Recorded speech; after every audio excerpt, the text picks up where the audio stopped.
Good evening. It's the great Jim Bohannon Show, and I'm Walter Ebb Sterling, guest starring for Jim Bohannon. Merle Temple will share with you why he believes heroin is not stopped coming into the United States, and he would know because he was one of the first DEA agents in history. Merle Temple is the author of the Michael Parker series Deputy, Once Upon a Time in Mississippi. Let me tell you about this Merle Temple.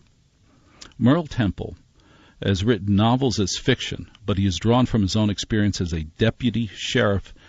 Where? Not in, like, Philadelphia. No. The Mississippi Bureau of Narcotics, and captain in the first drug wars. He was also a manager in the corporate world. But I don't care about that. I care about the fact that Merle Temple was a DEA agent in Mississippi. Merle Temple, why have we failed to stop the flow of heroin into the United States? Why is it that if I go to Italy and I bring back a spoon that I didn't declare, boy, 10 dogs, a ticket, I'll be held in the other room for 2 hours. You brought in this spoon from Italy. Meanwhile, tons of heroin is going through the same airport. Merle Temple, former DEA agent, why can't we stop the flow of heroin? Well, Walter, first I'll tell you, we've got the air conditioners on down here in Mississippi. Yes, you're my guy. The magnolias are melting down here now. It's so hot. You're my guy. Good question, though. It's a very complicated question. There's just so much money to be made, for one thing. Always going to be someone who will feel that demand. And there's a lot of corruption. I know that shocks you. And a lot of wink here and there. And a lot of wink? Yeah, people look What's the that other mean? way. Is that a cop term? What does that mean?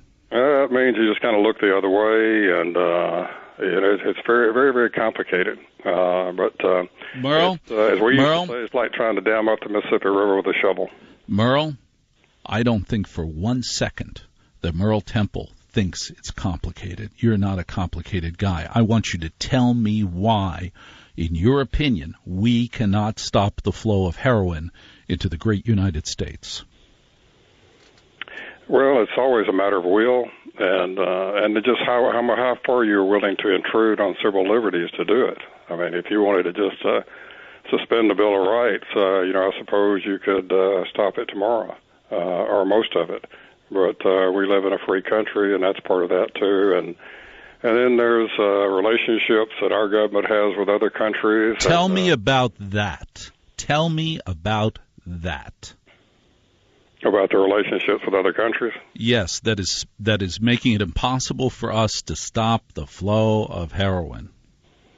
Well, it's a lot of PR sometimes, but it gives way to what they would say is national security concerns, and do you want to totally interrupt the source of revenue for people in countries that we hope to be allies, and it's just, I think some agents would tell you there's a lot of frustration there. And then, in our day, when we were surveilling airfields, we have them all over Mississippi, and they fly under the radar. And back then, the intelligence agencies, were running guns into Central America with mercenaries, and they weren't coming back empty. They were coming back loaded with drugs. And the only question was, whether it was sanctioned. And, we believed that it was sanctioned. By who? By figures in the shadows, and the intelligence agencies, sometimes maybe to fund black operations.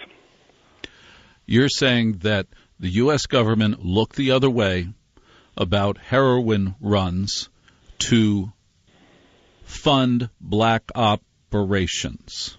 That's what we believe, yeah. What would those black box operations be that required funding? What is it that we were doing that required out-of-the-box funding?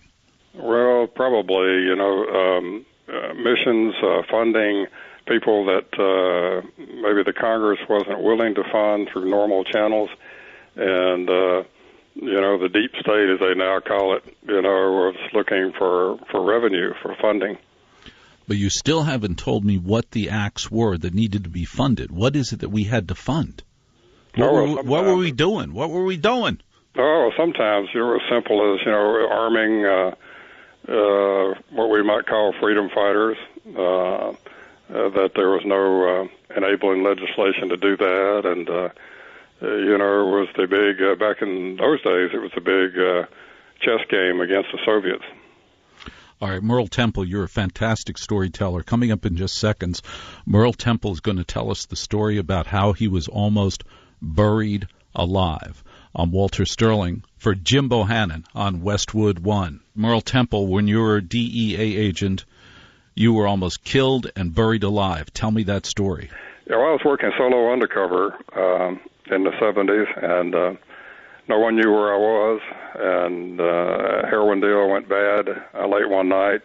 They showed up early, we got in the car, insisted doing the deal right then, and drove out to the middle of nowhere where the highway ended and the dirt road ended, and bumped along about midnight out through the woods, the moon peeking through the upper terraces of the forest, and we emerged finally in this little clearing and a little wood frame house on stilts, and we walked inside into the house.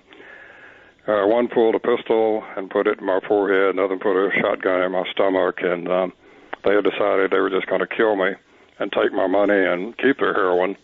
And that's a real risk that undercover agents always have to be on guard against. And that night it was a long and torturous night. The guy sitting across from me while they debated where to dump my body and where to bury me. You heard this conversation? You heard them debating where to bury you? Oh, sure, yeah.